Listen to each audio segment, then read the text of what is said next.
Once you have your slip knot, you should tighten it so it's a little bit tight on your hook, but you can still move it around easily. Now we're gonna learn how to chain.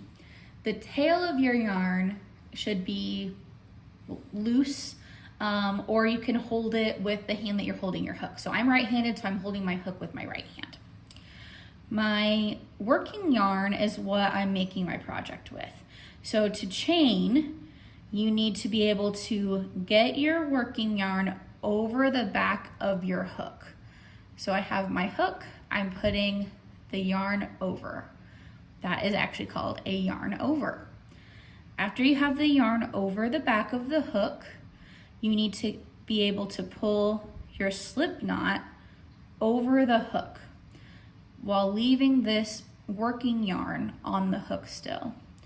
So I'm going to actually pull the knot over that yarn, so then I end up with one loop on my hook, and it makes what we call a chain, which is this little V right here. I'll show you that again.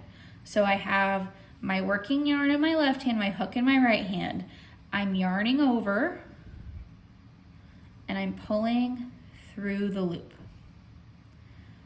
Putting the yarn over the back of the hook and I'm pulling through. So these are each called chains.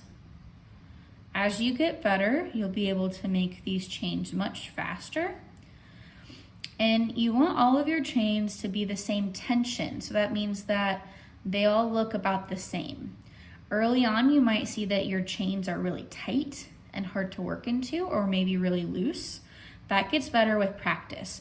So the first step in crocheting and learning how to do a stitch is just making a really big chain. Work that until all of your chains look the same.